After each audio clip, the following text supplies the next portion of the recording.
Welcome back to another episode of Remnant Stew. I'm your host, Leah. And I'm Steve. Did you know that Father's Day is celebrated in 84 countries around the world? The American Father's Day celebration is right around the corner, so today we're going to give you stories of some amazing dads, cool dads, and just plain weird dads, and some who are probably all three. Like Phil. Thank you. If you have an appetite for the strange and bizarre, then pull up a chair and grab a spoon for another intriguing serving of Remnant Stew. Remnant Stew is gluten-free, organic, made from all natural, free-range ingredients, and guaranteed to provide the recommended daily serving of curiosity.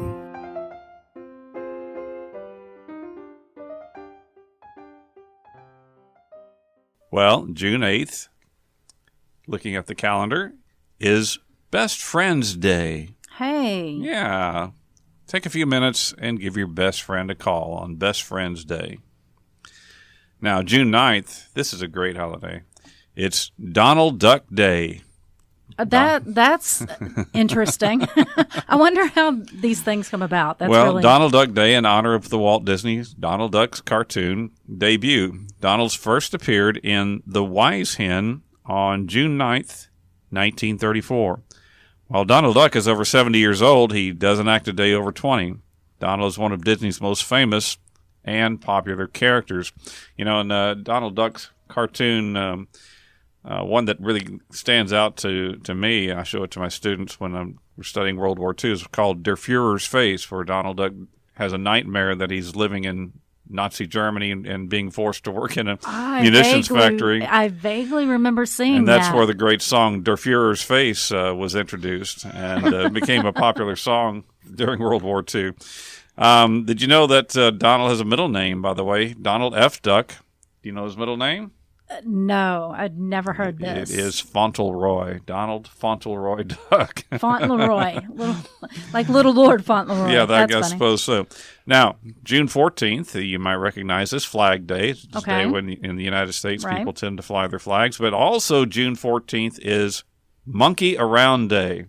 That's a great day. Why do you need a special day for that? I do that all the time. Who puts this up before? I don't know. Do you go before Congress for this or what? But I think some people petition whoever is making the calendar. I'm not sure how. I want their email address because I've got a few. Right.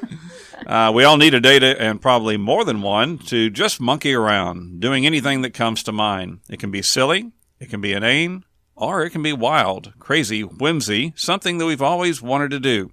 But sensibility held you back. In other words, go out and have some untamed fun. Tomorrow, you'll be glad that you did. If you get arrested, don't blame us, but do let us know about it. So could we have a Nickelback day? Oh, wait, never mind. It'd be a Nickelback half day. Sorry. Now, June 19th is well known as Juneteenth. This holiday marks the anniversary in 1865 when General Gordon Granger rode into Galveston, Texas with his troops and issued Order No. 3, which finally freed the last of the slaves. Now, for years, this was just celebrated by African Americans here in Texas, but in recent years, it's spread nationwide. I was wondering how widespread that was. I know it's very celebrated here in Texas, but I think it's become more of a nationwide phenomenon, has spread out from Texas. Okay. Because the ones in Texas were the last slaves that were freed. That was at the kind of the end of the string as they were going state to state. And then, of course, June 20th is Father's Day. Leah, did you know that the reason Father's Day is on the third Sunday in June, in the United States anyway, is because ministers wanted to be sure they had enough time between Mother's Day and Father's Day to write two exceptional sermons for each of those days. No, I didn't know that. That's very interesting. Two exceptional sermons for each of those days. I'll say that correct. Well, so they wanted to have plenty of time because fathers, you didn't want them to get left out. Speaking of fathers, come on, Phil. Why don't you lay on a dad joke on us? The king of dad jokes. Come on. Jokes. What rock group has 4 men that don't sing? 4 names. A rock group with four names that don't sing. 4 men that don't sing. 4 men that don't sing. They're a great rock group. How could you have a rock group if they don't sing? sing? They're just hanging, really. Okay. Mount Rushmore, here we go. Oh, okay. Wow. Thank you for that one. Hey, sorry if they're a bit stiff, but man, they're a great group. Okay. I've heard they're pretty solid. All right, moving on. Granted, they're pretty amazing. You're right. Oh, do you Now- want me to stop now for a minute? And turn your We mic should have off. never got him started. Now, from a website called torklaw.com, TORKLAW.com, comes some interesting information about fathers and Father's Day. You may not have heard of William Jackson Smart, but he was an interesting fellow. Smart was born on June 5th, 1842, in Crawford County, Arkansas. Now, when the Civil War began, Arkansas was one of the states that seceded to join the Confederate States. However, there were many in Arkansas who disagreed with that decision, and William Jackson Smart was one of them. He was a Union soldier in the Arkansas 1st Light Artillery.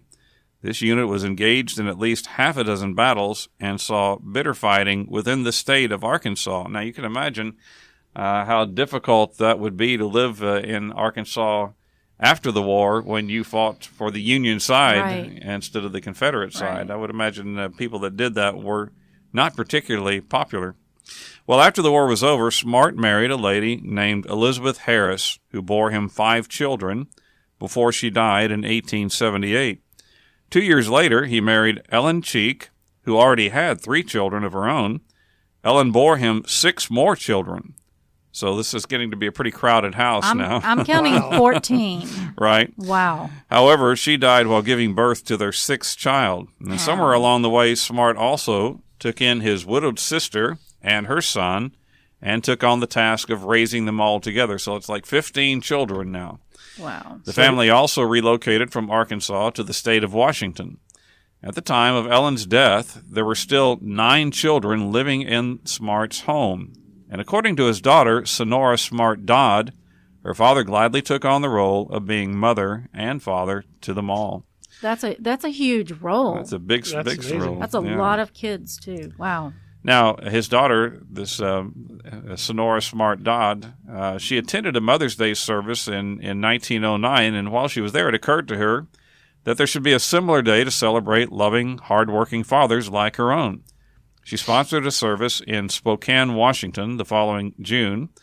Though it took many years for it to become an official holiday, Sonora Smart Dodd is credited for founding Father's Day in honor of her father, William Jackson Smart. So, way to go there, Nice. Sonora Smart Dodd. Thank you. And I think he was, with fathers, thank you for all over the country and all over the world, because it's celebrated in other countries as well. It appears that Mr. Smart was truly an outstanding father. So let's look at some other amazing fathers, shall we? Yes, let's. How about Sir Thomas More? Thomas More was born in London in 1478. His father had been a lawyer and then later a judge. Thomas followed in his father's footsteps, and he became a noted lawyer, philosopher, statesman, and eventually Lord High Chancellor. He was even knighted by King Henry VIII. Oh wow. Cool. Yeah. Okay. That's where you So, got sir. okay, here's the thing. Wait a minute. I'm picturing him being knighted in the sword Right. and everything. I don't know that I would trust King Henry VIII Well, with a yeah. blade near my Whoops. head. But okay. Well, yeah, there was an incident, but it came a little bit later. Of course it did. Anyway, More married a lady named Jane Colt in the year 1505, and according to his friend, the noted scholar Erasmus, More wanted to give his wife a better education than she had received at her home, and so he hired tutors for her in literature and in music. Jane bore him 3 daughters and a son before she died. Soon thereafter, More married one of his wife's friends, a widow named Alice, who also had a daughter. And then More also became the guardian of 2 more girls. So he has 7 children, 6 girls, 3 of them his own daughters, and then 1 son. He insisted that all 6 of his young girls under his care should receive the same education as that of his son John. Now, this was highly unusual at the time, Right. and actually brought on the scorn of many in his social circle. However, he showed the scorners to be wrong, as all of the young girls in his household proved to be excellent students. His eldest daughter, Margaret, attracted much attention for her expertise in Latin and Greek. That's pretty impressive. In fact, More played a trick on a local bishop, showing him a letter his daughter had written in Latin, but hiding the fact that it was written by a teenage girl. The bishop heaped praise on the letter for its pure Latinity. Correct. Pure not Latinism? Latinity. Pure Latinity. I'm quoting here. Pure Latinity, correctness, and erudition. Wow. Evidently, she was very erudite. Then he was stunned when More revealed that the letter had been written by his daughter. As a result of More's efforts, it became more common for noble families to educate their daughters. So Good it was for a him. groundbreaker. Well, now back to Henry VIII. We mentioned there was that wasn't the end of the story for him. You remember how he wanted to divorce his wife to marry Anne Boleyn? Right. Well, Sir Thomas More, he was a pretty devout Catholic, and he was not in favor of the king's annulment of his first marriage. Further, he refused to recognize Henry as the head of the Church of England. So the king ordered him to be beheaded. Mm-hmm. Yeah, ran afoul. Margaret Giggs was one of the 2 girls that More took on as a guardian, and she was the only member of the household that was allowed to view his execution, which took place in 1535. Now, as a side note, the Catholic Church made him a saint in 1935. For standing up to a king. Yeah. There you Right. go. And now let's have a story about how an amazing modern-day father, a fellow named Dick Hoyt. He and his wife Judy were concerned after the birth of their first child, who was a son named Rick. Doctors informed them that Rick had severe spastic quadriplegia and cerebral palsy. They were told that Rick would never have any kind of quality life, but his parents refused to have him institutionalized. They felt that he was a highly intelligent person who was trapped in an uncooperative body. Eventually, some engineering students figured out a computer for Rick to use that would allow him to communicate one word at a time. And actually, Rick has recently proven his intelligence by graduating from Boston University School of Education, so they were right. Well, now, back when he was a teenager, when he was 15, Rick asked his dad if they could participate in a 5-mile charity run to support a local athlete who'd been paralyzed in an automobile accident. And so his dad, Dick, pushed Rick in his wheelchair for the entire 5-mile course. After the race, Rick told his father that while they were on the course, that he didn't feel like he was handicapped at all. And that was all it took for Team Hoyt to be formed. Since that time, Dick has pushed Rick through 32 Boston marathons and several hundred other athletic events. Wow. Yeah. Rick's 2 younger brothers, Rob and Russ, have also joined in, and they have sometimes helped push Rick as well. And they have made Team Hoyt a true family affair. So very good, inspiring story from Dick Hoyt. Oh, well, that reminds me. Okay, so it makes me think of the 1992 Olympic Games in Barcelona. Right. Dereck Redmon was competing in the Olympics as a British sprinter. He's now retired, but in his career, Dereck held the British record for the 400-meter sprint and won gold medals in the 4x400 meter I remember relay. this, yeah. Okay, at the World Championship and European Championships. So in 1992 Olympics competition, Redmon had scored the fastest time of the first round and went on to win the quarterfinal. But in the semifinal, Right. Redmon started well, but in the last straightaway, about 200 meters from the finish, his hamstring tore. Ouch. And he fell to the track in pain. And I saw the video of this, and It's hard to gives me watch. goosebumps just now thinking about it. So you could see the agony on his face from the pain, but also from the attempt to get up and finish the race. Right. He wanted so bad to finish the race. And all of a sudden, the camera cuts to the crowd where a man is fighting his way through the spectators and onto the track. Yep. Security stops him, and he talks to them for a second, but then he barges his way through, determined to get to the injured Redmon. The commentator informs us then that is Dereck's father. Yes. Oh, good. So his dad goes and helps Dereck up, who is now crying in pain and frustration, and his dad pulls him up, and slowly, painfully together, they hobble and make it across the finish line, Yay. with Dereck leaning on his father for support. Yep. All 65,000 spectators gave them a standing ovation, even though Redmon was officially disqualified from the race. Wow, that was a great moment, though. It was one of those amazing. Olympic moments that they talk about. That's right. He Great finished the race. Okay, Phil, how about another joke? Well, I got to follow that up. Oh, you're going to ask him?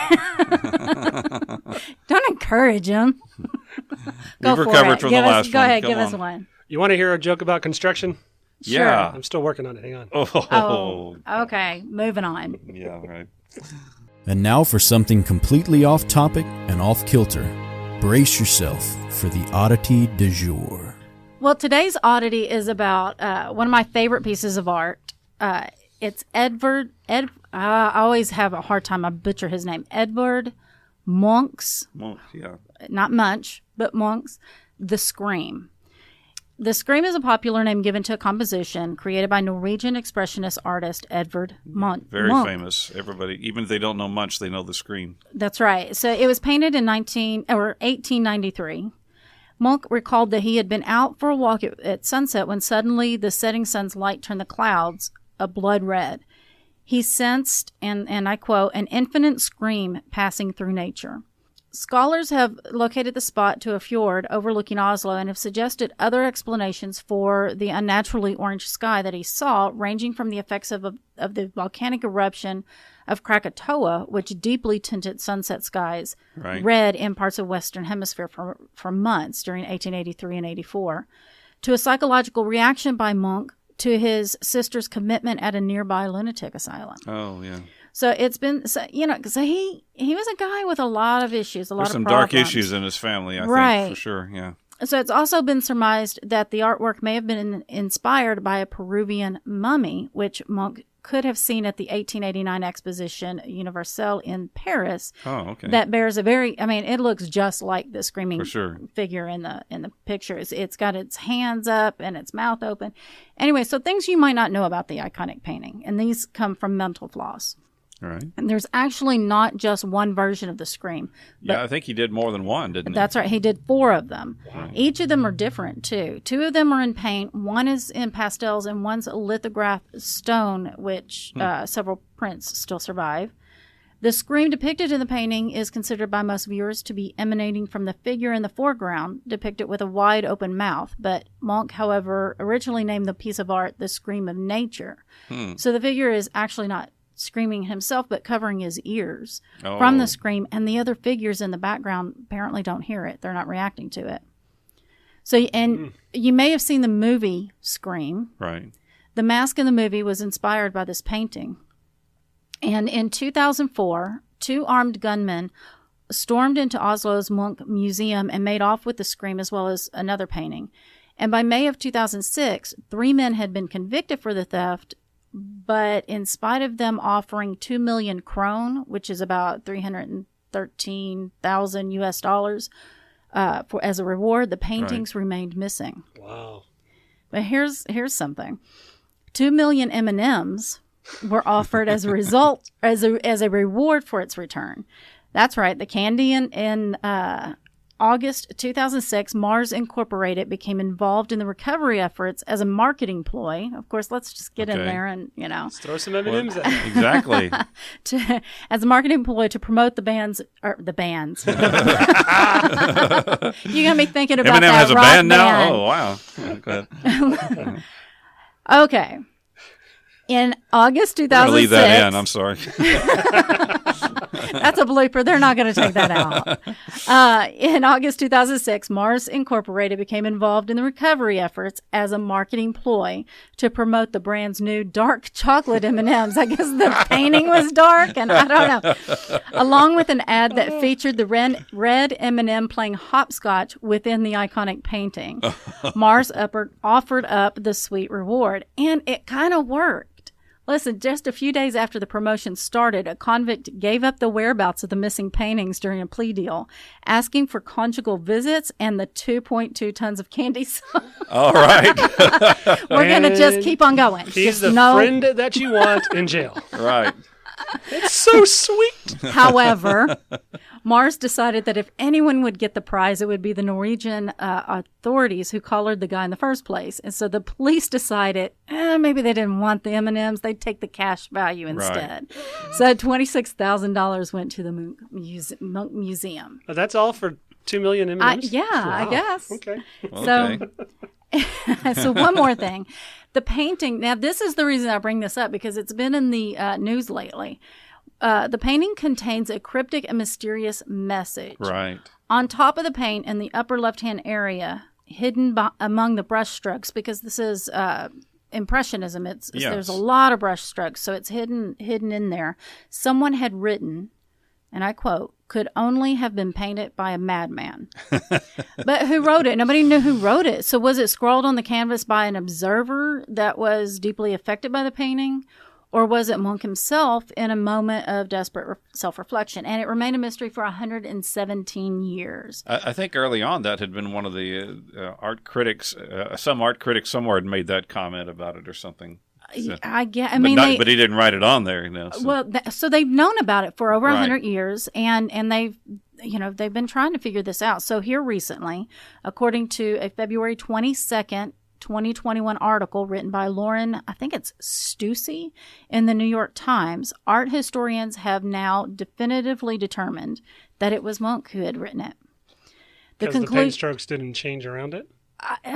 Listen. The conclusion was arrived at through handwriting analysis. Oh, yeah, his handwriting. Okay. Yeah, because he compared it with his other notes or something. Yeah, with his diary, and so they decided that. I mean, he must have.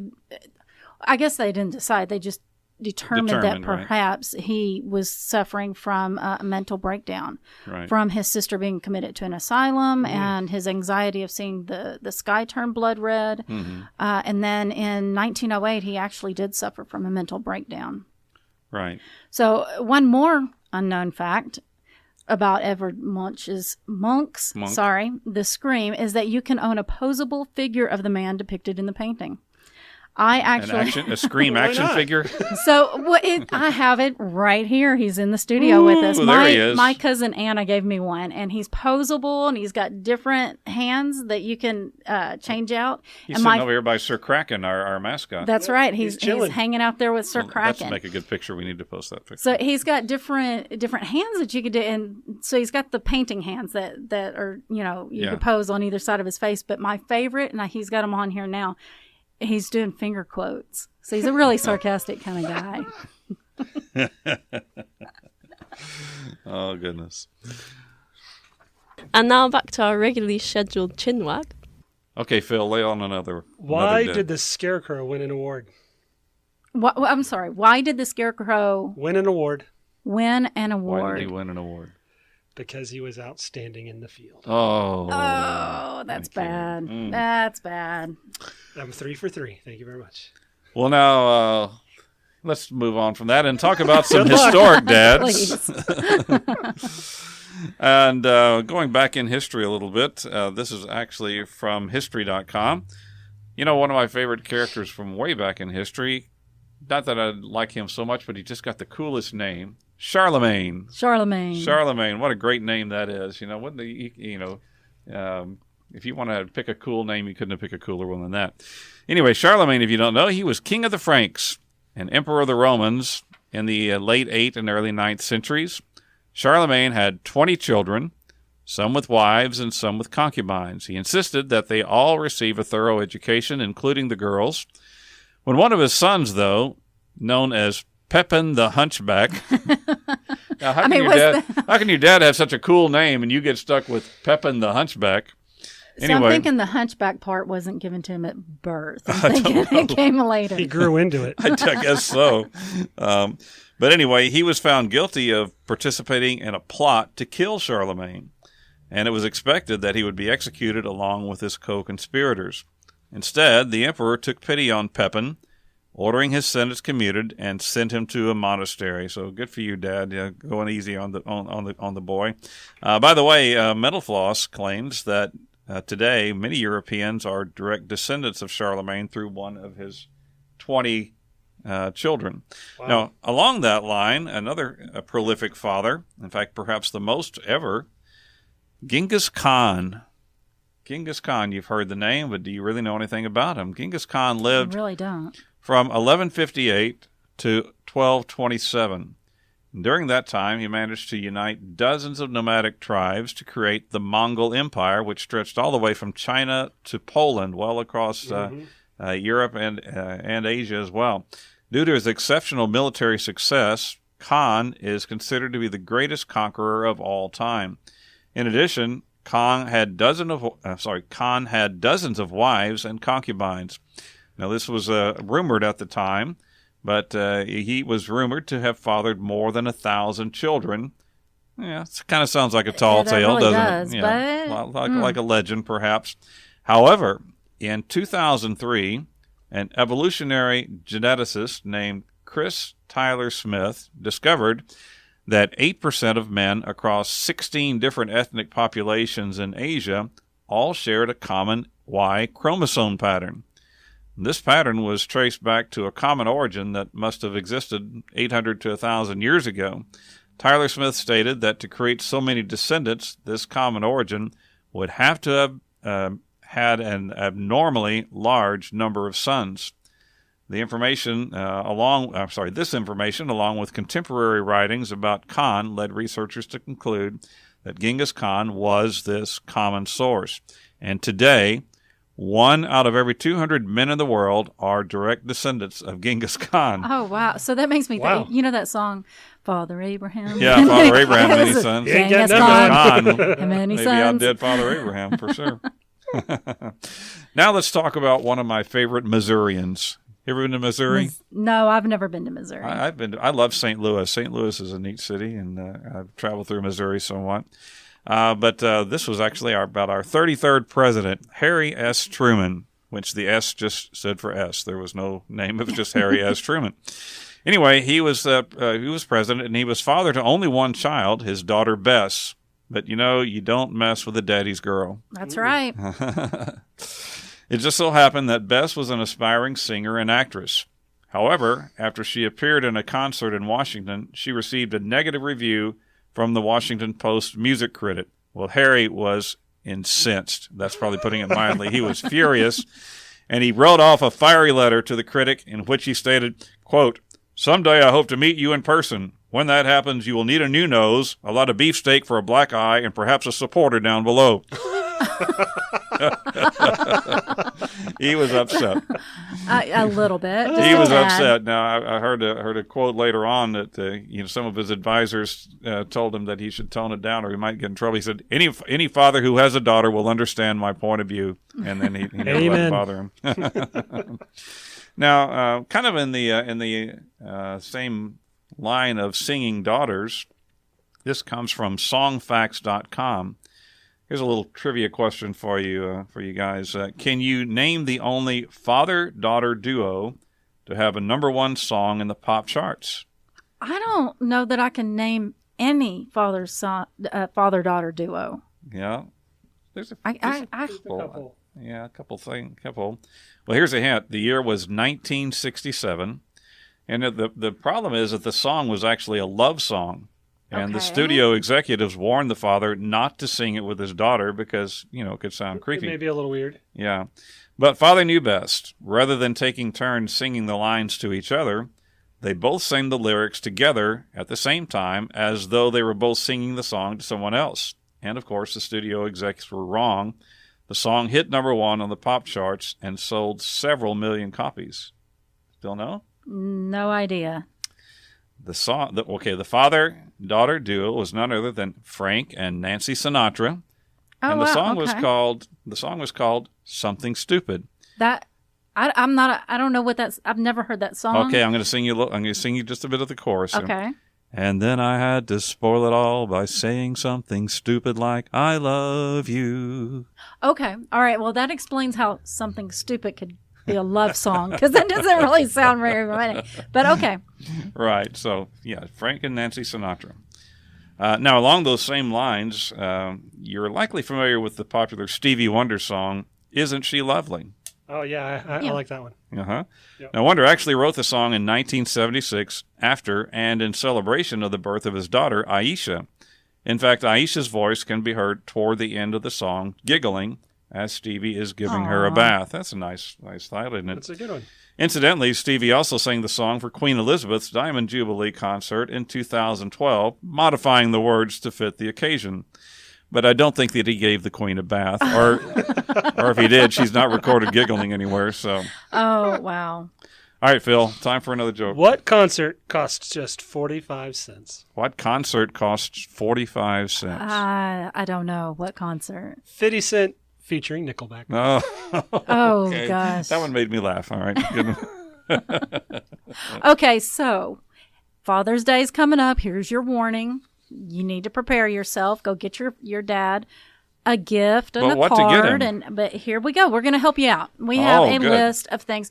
And this comes from most of this list anyway, comes from dodobird.com. That's DODOBU. That's a great website, by the way. Okay, so these are interesting. They really are kind of cool gifts. Okay, so we have his own personalized bobblehead. Yes. Ooh, I want to be a bobblehead. So if you think your dad's favorite person might be himself, then this replica doll might be just the gift for him. And like if it's a bobblehead, like I would have loved that as a little kid, have my dad right there. Like you can ask him questions and just do it. Yeah, he's saying yes. That's a great idea. Can I go out? Yeah. Can I borrow the car? Yeah. Okay, so anyway, made from different colors of polymer clay, these dolls are never painted or come from molds, but are each based on photographs sent in by the purchaser. So it's truly a unique gift. This next one, I know a lot of dads would love it. Nintendo Entertainment System, Classic Edition. I actually have one of these, and it's fun. It is fun.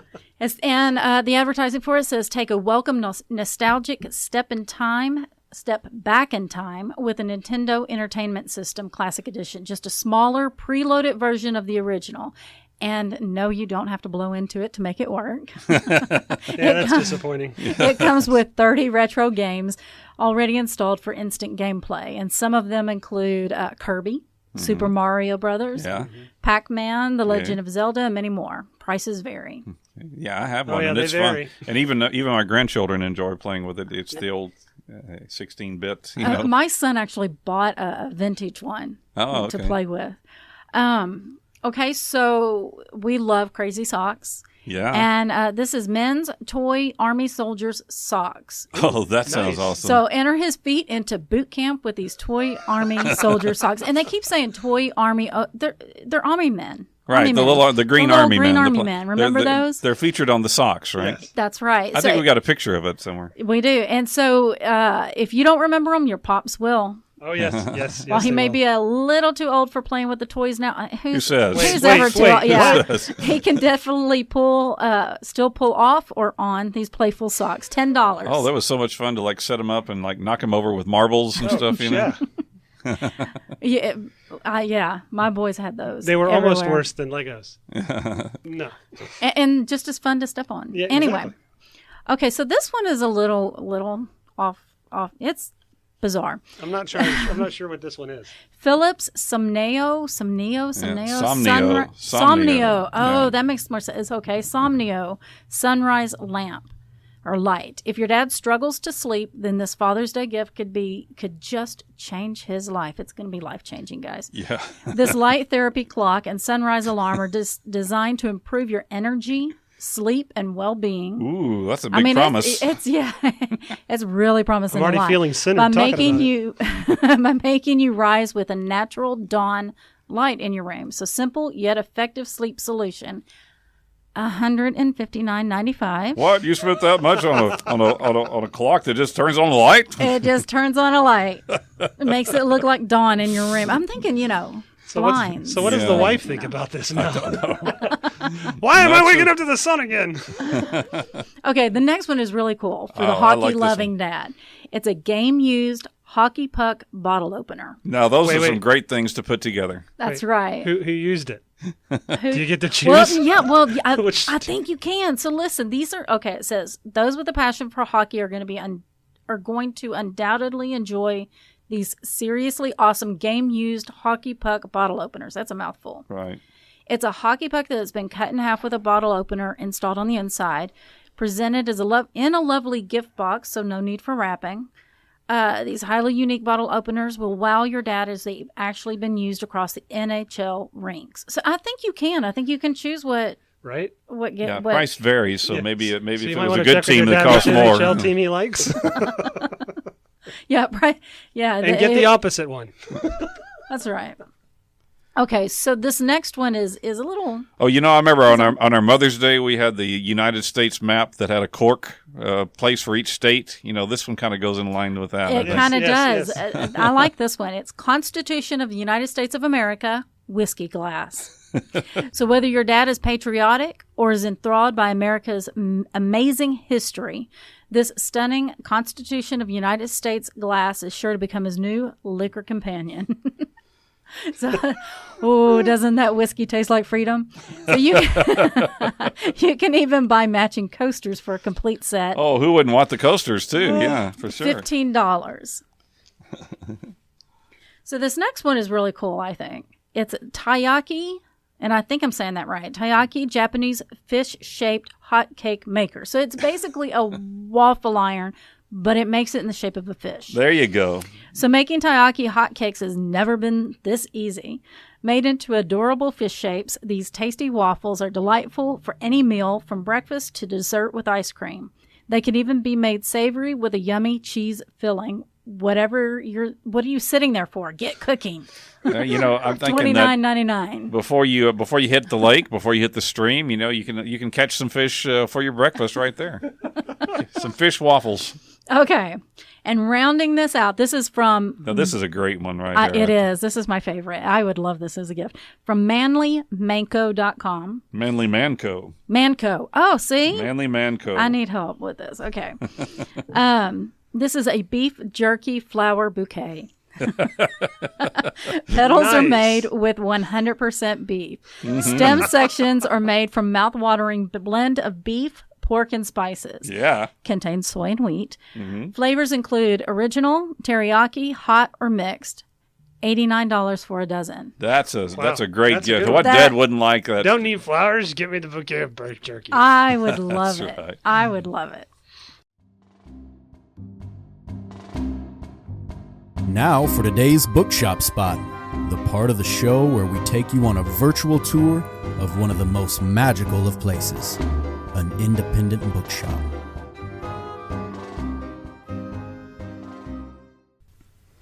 Now, the Montana Book Company is located at 331 North Last Chance Gulch. Last Chance Gulch. Helena, Montana.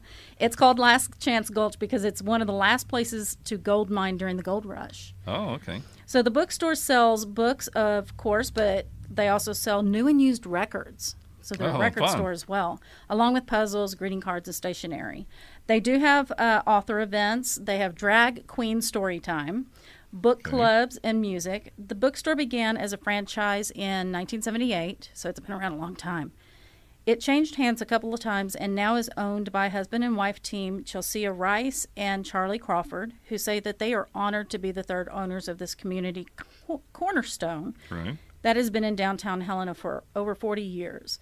They strive to work closely on community collaborations and they really have a passion for social justice and for their community. Right. They also say that the bookstore is a little bit haunted. From time to time, the bookstore spirit likes to toss a book off the shelf, but he's not aggressive in any way. Sometimes he just paces upstairs and... He's a prankster. That's right. Prankster ghost. That's right. They say that he's light-footed, though. I see. Chelsea and Charlie want everyone to know that they love their community. They say, quote, "We believe in activism and advocacy and safe spaces for all. We built our business upon that foundation." So if you would like to visit them online, you can find them on Instagram and Twitter, as well as at their website at mtbookco.com. And that's Montana Book Company. Right, in Helena. And I'm looking at them on the map. They're right down the street from the Windbag Saloon. That could be a good double trip right there. Sweet. Don't forget your heels. And now for something really smashing. Okay. I'm addicted. All right, Phil, give us another one. To collecting vintage Beatles albums. You've been collecting vintage Beatles albums. I need help. Yes, you do. You do. Uh-huh. Please, somebody. Now, here's a good article from Mental Floss about a father and son oddity, which we're all about oddities around here. And you might not be aware of this. Actually, I've been teaching history for a long time, but I have to admit I didn't know this until I read it here. We've all heard about the famous duel between Alexander Hamilton and Aaron Burr, which led to Hamilton's death. But you may not be aware that 3 years before, Hamilton's son Philip was also killed in a duel at the very same location. It seems that a New York City lawyer named George Eaker made insulting comments about the senior Hamilton in a speech. He implied that Alexander Hamilton was open to treason against the Jefferson administration. Well, when Philip heard that speech, he immediately demanded an apology. Instead, he received a profanity-laced tongue lashing from Meeker, which insulted his honor, and thus Philip demanded satisfaction. On November 23rd, 1801, Philip Hamilton and George Meeker met on the same dueling grounds in Weehawken, New Jersey, where his father and Aaron Burr would meet 3 years later. Because everything's legal in Jersey. I guess so. Wow. And the duel, it did result in Meeker shooting Philip Hamilton through the chest and killed him. So that's like foreshadowing right there. Right. I mean, it's a bizarre coincidence of being right at the same place. And that's sheds new light on the other duel, which I'd never had heard about. Wow. Okay. Well, to lighten the mood a little bit, here's a list of best animal dads from, this is NatHab, like naturalhabitat.com, and treehugger.com. So one of my favorite animals is the red fox. Wait, he was on Sanford and Son, right? Not that one.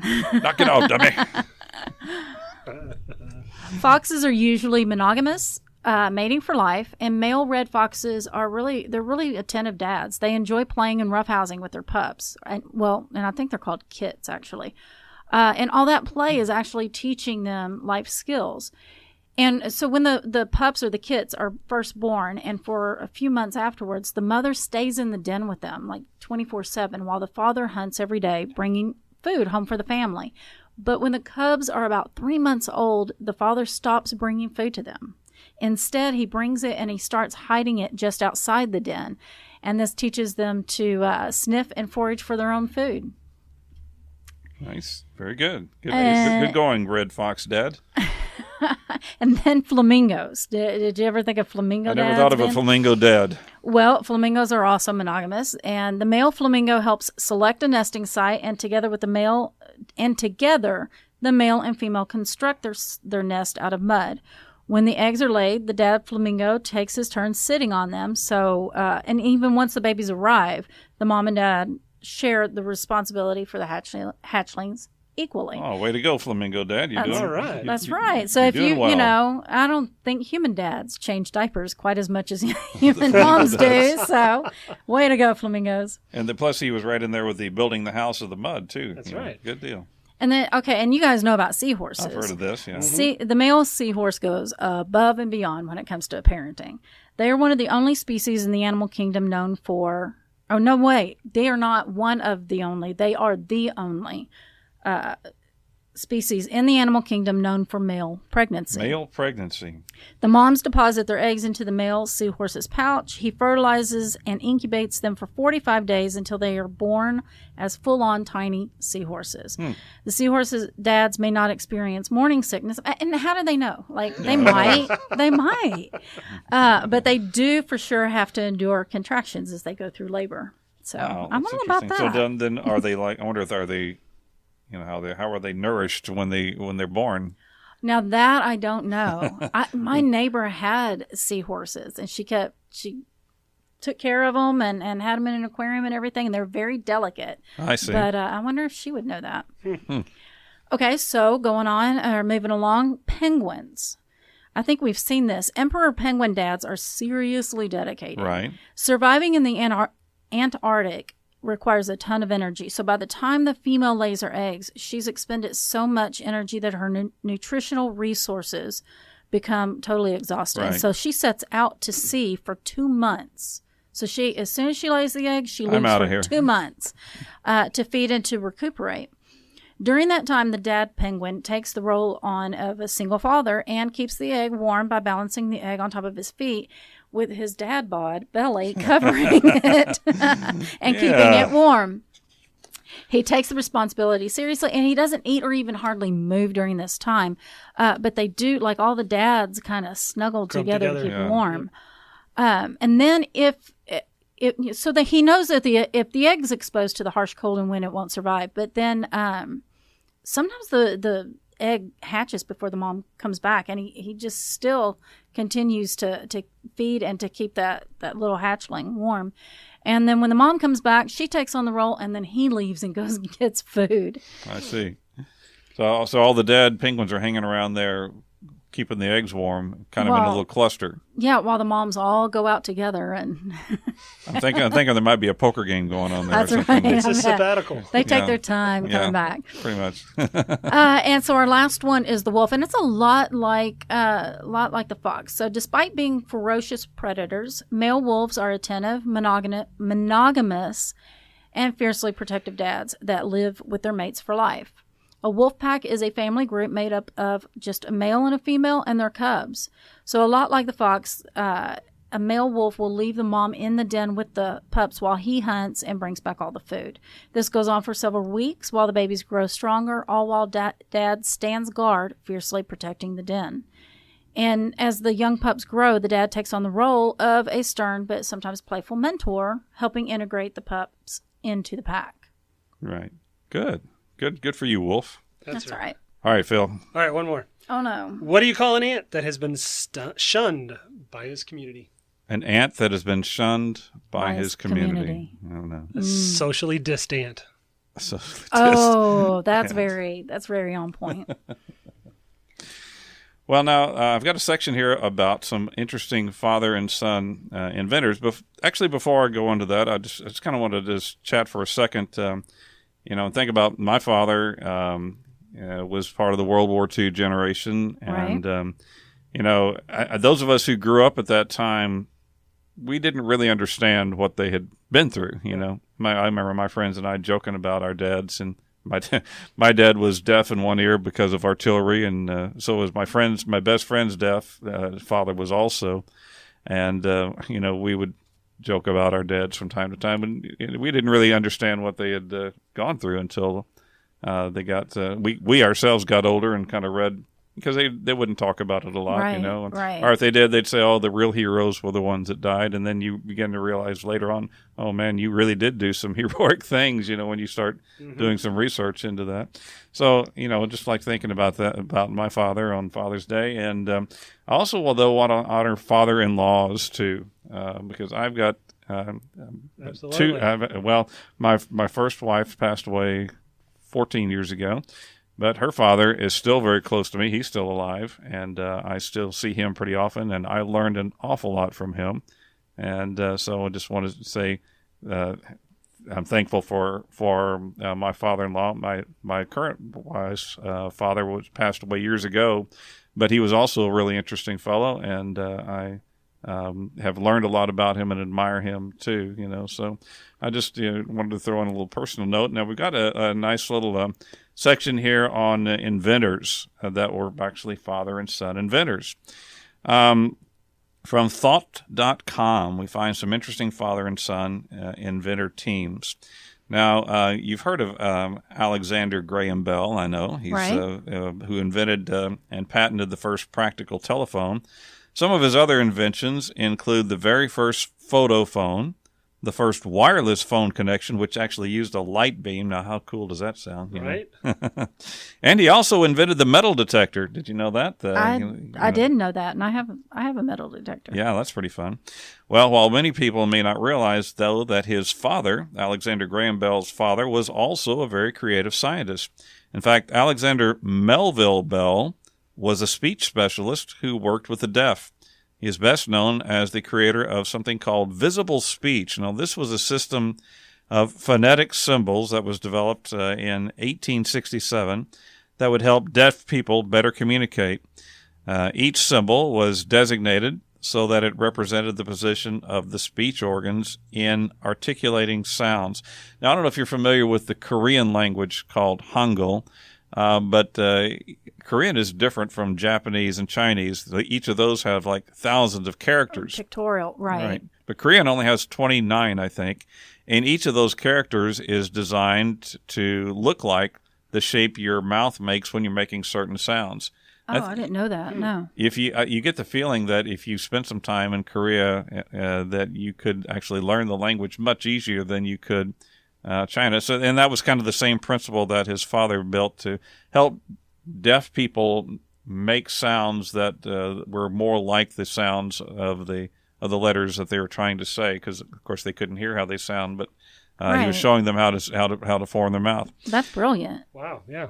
Now, the two Bells were both dedicated to research on deafness. In fact, in 1887, they jointly invested considerable funds into a research center that was dedicated to the study of deafness and helping deaf people to adapt to the world around them. So, right, because Alexander Graham Bell's mother, which was Alexander Melville Bell's wife, right?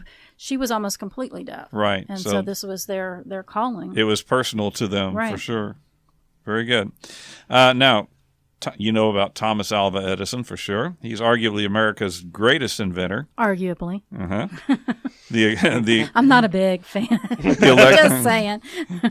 The electric light, the phonograph, and the motion picture camera are but 3 of his 1,093 U.S. patents. That's a pretty hefty load of patents. Right. He was very smart. He's very Certainly having Thomas Edison as your dad would prove to be a tough act to follow for a child inventor. However, that didn't deter his second child, Theo. As a child, Theodore Miller Edison was called, quote, the little laboratory assistant by the family. He showed an early interest in science and performed many experiments in Glenmont, his father's laboratory in West Orange, New Jersey. We've had 2 New Jersey references here. How about that? His father said, Theodore is a good boy, but his forte is mathematics, and I'm a little afraid that he may go flying off in the clouds with that fellow Einstein. Imagine Thomas Edison's jealous of Einstein, yeah. And if he does, I'm afraid he won't work with me.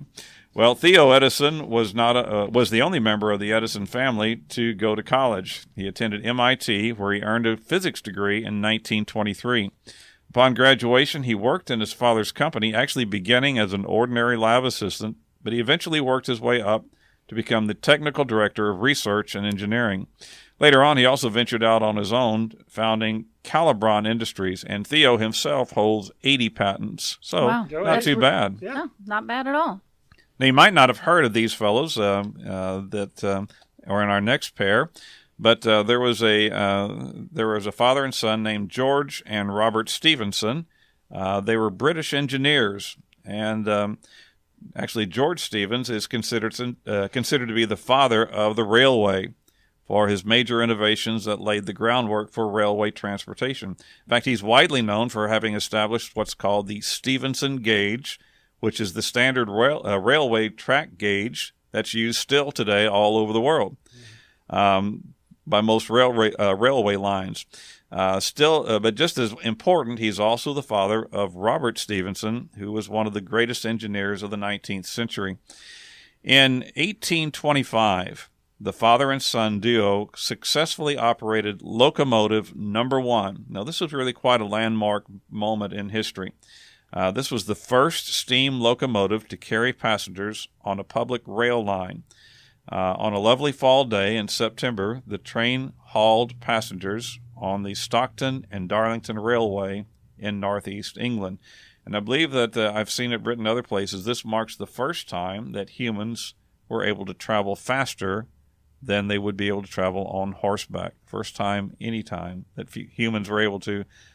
Up until that moment, the fastest humans could travel was on horseback. And just as an aside, I think I read that at that time they were afraid that women weren't able to do that. Right, they would hurt them somehow. Yeah, that their organs would collapse, or whatever, that they just were not made strong enough to undergo that kind of speed. So. Yeah, sound barrier wasn't known yet. George Stephen was definitely a railway pioneer, building some of the first rail lines to exist, including the line connecting Manchester and Liverpool in England. But his son Robert built on his father's work, constructing railways throughout England and also France, Belgium, Norway, and even Egypt. Wow. So quite a legacy of the father and son Stephensons. Well, how about some life-saving dads? Well, that sounds good. This comes from listverse.com. In 1939, and I'm probably going to butcher his name, Chiune Sugihara. That sounds good to me. He was the Japanese consul general in Lithuania. So the next year, the Germans were conquering Europe and enslaving and, of course, massacring Jews. Jewish refugees from Poland began showing up in front of Lithuania's Japanese consulate begging for visas so that they could get out of Europe before the Nazis caught up with them. Chiune wrote to his superiors asking for permission to issue those visas, but he was told no. And he knew that the consequences would be dire if he dared to go against the government. But he just couldn't let it go. And not just for him. Like, the consequences would have been very dire for his family as well. So these people were going to die without his help. And so he couldn't let it go. So he included his family in the decision to help the Jewish Jewish refugees or to follow orders. Right. That decision. He put it to his family. And so Chiune's oldest son, let's see, how do you pronounce his name? Hiroki? Hiroki, I think that's it. Hiroki would remember exactly how his father had explained that the people needed their help or they would be killed. And so Hiroki didn't even hesitate. He said, help them. Yeah. Okay. So Chiune, with the support and help of his family, spent every waking moment issuing over 2,100 visas for the Jews and their families. Afterwards, after the war, Chiune was disgraced, as he was feared that he was going to be, and forced to resign. Being disgraced, he had a really hard time from then on to find work. Right. Yep. In 1985, he was honored by Israel for his efforts. He died the following year, just among though. the nations, I believe they call it. Yeah, so he died the following year, though, with most of the world not knowing what he had done. But Hiroki would not let the memory of his father die and spent much of his life publicizing Chiune's courage and the fact that he had saved over 6,000 lives. Wow. Yeah, exactly. Wow. That's amazing. So even they were allies with Germany, but he was still knew, hey, wait, that's wrong what they're doing, That's right. Amazing. That's right. And I think a lot of people at that time knew it was wrong, but it was really hard to just do anything you were about putting it. your neck out and sacrificing yourself in order to help. And there were a lot of people that did that, though. This next dad is a more modern dad, John Holter.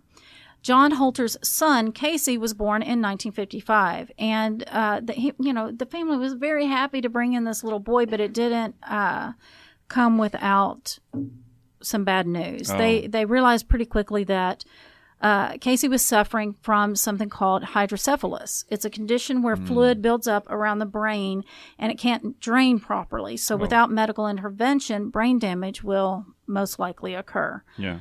So at first the fluid was drawn out through 2 times a day through a needle inserted into the soft spot. That sounds so painful, but I know, right? Yeah. But that was a short-term resolution because as babies' soft spots, as they grow, it hardens and they couldn't do that. So after that, a shunt was put in and it was implanted to drain the fluid, but it was problematic. The valve was always failing. Oh, yes. Now John wasn't a doctor. He didn't even go to college. But he was a machinist.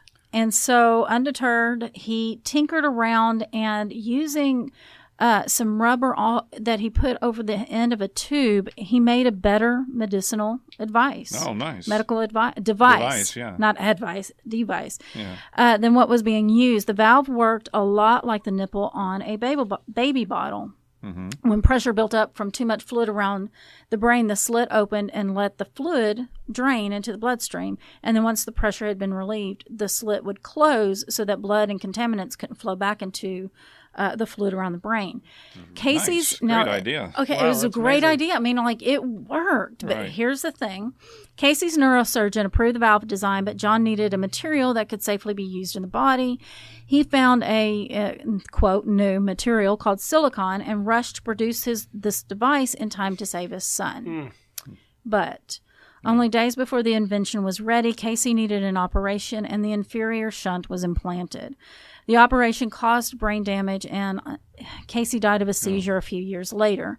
But another child who was implanted with John's device recovered. John quit his job to manufacture his invention, which saved the lives and mental health of hundreds of thousands of babies. Wow. That's awesome. Yeah. Yeah, that's really, I wonder if that's kind of his therapy too, of losing his son, but knowing his device I It's bet. going to help a lot of other ones. Yeah. Way to go, John Holter. Okay, so one last dad. We've all heard of Anne Frank, the Jewish German-Dutch girl who, I think she was 13 years old. It was on her birthday, actually, as she went into hiding from the German Nazis. She, along with a family and a few others that totaled 8 people altogether, spent 2 years. It's 761 days in hiding, during which time she wrote a diary of her daily routine. Anne Frank, unfortunately, did not survive the war, but her diary, in which she confessed that she would love to publish a book and had the beginnings of many tales that she dreamed of authoring. Well, as you know, she got her wish because her diary was later published as The Diary of a Young Girl and became one of the most read, most important, and most inspiring books in the world. Kids are still reading it today. Absolutely. Yeah, it was her father's effort to honor his daughter and fulfill her dream that it became published. Oh, wow. He's the one that pushed it through to be published. Right. So yeah, he was the only one of the family that survived, and what I've heard, he went back to the apartment and the attic where they were hiding, and he found the book there. Actually, I heard that the contents of the attic, I don't know exactly how it came to be, but I think that his secretary actually came into possession of I don't know if it was sent to her or if she found it or whatever, and then she gave it to him. I see. Oh, wow. So I think that's what I read. Don't quote me on that. Yeah, they worked for a spice company. They were spice importers. Right. And it was kind of the attic was part of the business with their business office, I think. And it was a very small. I can't remember the square footage. It was very small for 8 people. 2 small rooms, I think. Yeah. But in her diary, she writes about how she's heard of even smaller, and so she felt very grateful. Yes. Right. She's very, very grateful for the amount of space that they had. And now it's time, boys and girls, for the Trivia Challenge.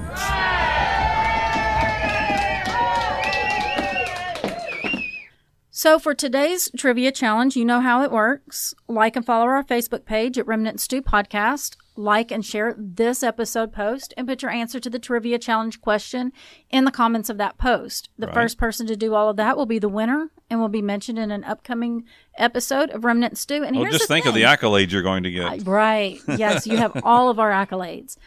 So I have recently gotten Harb and Gould to start doing all of our trivia questions. If you can't beat him, get him to join us. And listen, he came up with 2 really good ones for this one, and so I couldn't decide. I'm just gonna include them both. So the first person to come up with the answer to both of these. Oh, that's gonna make it hard. You gotta find both of them. Both of these. Yeah, okay. Work hard, people. The first question. This father of 4 was known for his ability to wrestle, distinctive headwear, and his untimely death. Who was he? Wow. Okay. And then the next one is this 39-year-old chemist, safety inspector, and father of 3 made an appearance on the 71st Primetime Emmy Awards. Tell me who he is. Oh, wow. Okay. That one might be a little easier to trace than the first one. The first one's kind of vague. Wow, we're going to have people working hard on this. Remnant Stew is created by me, Leah Lamp. Dr. Judy Meeker and I research, write, and host each episode. Judy Meeker helps out with research and gathers our bookshop spot information. Audio is produced by Philip Sinquefield, who also entertains us. I use the word entertains very loosely with his random dad jokes. That's real loose. Our theme music is by Kevin MacLeod with voiceover by Morgan Hughes. Are you out of them, Phil? Do you have any more? I got one more. Oh, one more. Oh, we were so close. A woman is on trial for beating her husband to death with his guitar collection. With his guitar collection. The judge asks her, first offender? Of which she replies, no. First a Gibson, then offender. Okay. I actually have heard that one before, and it was just as bad when I heard it the first time. You can connect with us through our Facebook and Instagram or through our email at staycurious@remnantstew.com. Reach out and say hi. We love to hear from you. Send us some better jokes. Please. Tell us about an episode you'd like to hear us cover. Now, before you go, please hit the subscribe button so you won't miss an episode. Please take the time to give us a review on iTunes. There's a convenient link on our website to make it easy for you. Share Remnant Stew with your dad, your friend's dad. And until next time, please remember to be kind and always stay curious.